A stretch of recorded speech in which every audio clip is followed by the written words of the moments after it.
On the Reconciling Marriages with Coach Jack podcast, Christian psychologist, author, and relationship coach Dr. Jack Ito will help you to build and restore your marriage.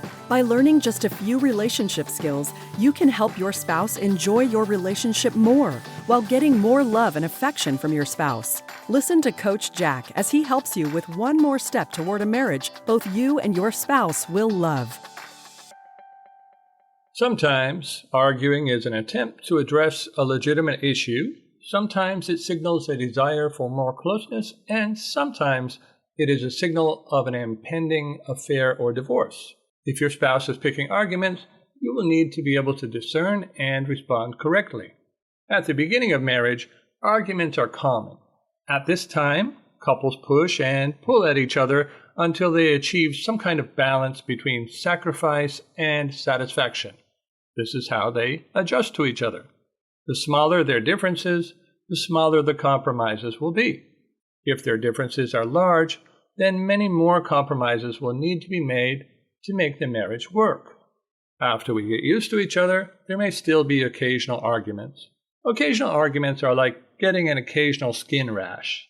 It is never good, but can be managed fairly easily. As long as we are maintaining our relationships with regular, enjoyable dating, one-on-one time, and good sex, there typically won't be much to argue about. If we do argue, our healthy marriage can withstand the temporary damage, and we won't stay angry with each other for very long. If we don't maintain our marriage relationship, then we will not enjoy being with each other as much. Our activities will become more differentiated. Our talks will become less personal and more practical. Often, in a marriage in which the emotional connection is not maintained, one of the partners will become dissatisfied before the other. The dissatisfied partner may try to initiate more interaction. If that fails, he or she may start to complain. For example, you work too much. You spend too much time on your cell phone.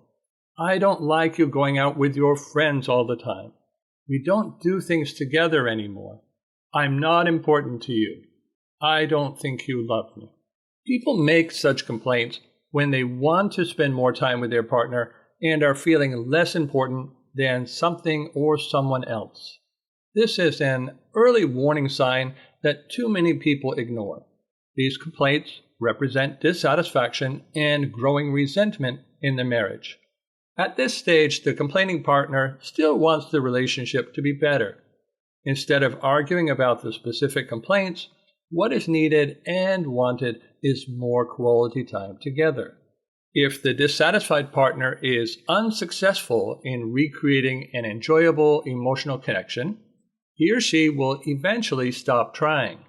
The complaints and arguments will drop off, and their partner will feel like everything is better, although the opposite is true. In actuality, the dissatisfied partner has given up on having a close relationship. Most people will not stay a lifetime in a relationship they don't enjoy. They will either supplement their marital relationship with a relationship with someone else, or they will seek separation and/or divorce. The affair or desire for separation often comes as a surprise to the spouse who thought everything was going smoothly. Petty arguments typically begin when a spouse has become attached to an affair partner or when they start thinking about separation. These arguments seem trivial from an objective standpoint, but the dissatisfied spouse will put a lot of emotional energy into them. Examples might be complaining about things that never bothered them before, such as a partner's mannerisms, a dripping faucet, or other small things. These arguments are a much stronger warning sign of an impending divorce or affair. Unlike the earlier complaining, the argumentative spouse will not be consolable. They won't want more time together. In fact, they will use their irritations as reasons to get more space. They are not trying to fix the marriage. They are emotionally preparing to leave it. If your spouse is being argumentative, you need to determine what stage your relationship is in now. Is it the early complaining stage? If you are getting complaints from your spouse about what to do with your time, then you are at the early warning stage. You can work to restore good quality time together to keep your marriage going well. You won't need to give up your activities as long as you make your spouse feel like a priority. Are you at the calm before the storm stage? If your spouse has stopped complaining, even though your relationship has not really improved otherwise, then you are in the calm before the storm. You can still take action to spend more time together. This you will have to do more gradually so as not to get rejection from your spouse. A spouse who has already given up on a close relationship will be slow to trust changes. Are you at the petty arguing and irritability stage? If your spouse seems to be a lot more irritable with you in particular and is complaining or arguing about petty things, you will need to stop arguing and start connecting before you push your spouse right out your door or into the arms of another. So how can you take corrective action at the petty arguing and irritability stage? If you try to talk to such an argumentative spouse about your relationship, you may push them into asking for separation sooner than they had planned.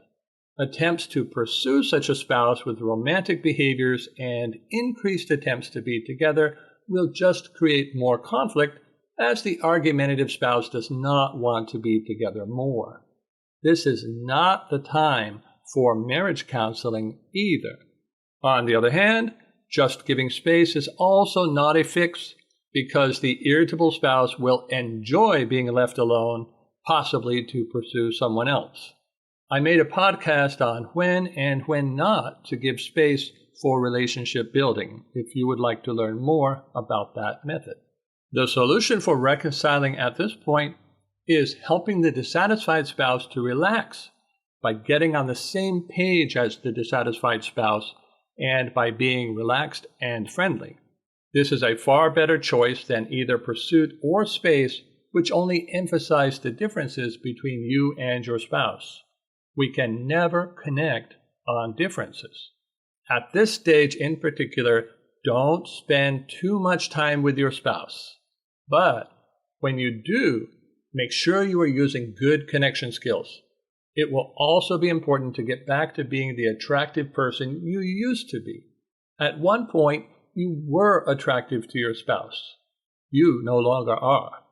You will need to improve to be able to compete with any greener grass your spouse might find or think they can find. You will need to go slow and avoid pursuing and getting rejection. People who hire me to help them reconcile typically have made mistakes with either pursuing or giving space. Some of them have become frustrated because their attempts to persuade their spouse were met with rejection. In many cases, they have behaved in a very needy and unattractive way. You will need to start where I help my clients to start. That is to relax and get on the same page as your spouse. It's not possible to connect with someone we are stressing out. That's a memory point. It's not possible to connect with someone we are stressing out. Relaxing and being on the same page are only the first steps to reconciling. It will also be necessary to become attractive again to your rejecting spouse and to use good connection skills without any kind of pursuit. The final step of using good boundaries can completely turn your relationship around. Many people find this rebuilding process easier with a coach to guide and train them. You can sign up for my Reconnections coaching package if you would like my help with this process. Thank you for listening to Reconciling Marriages with Coach Jack. Visit CoachJackIto.com to learn more skills for reconnecting with your spouse and restoring your marriage.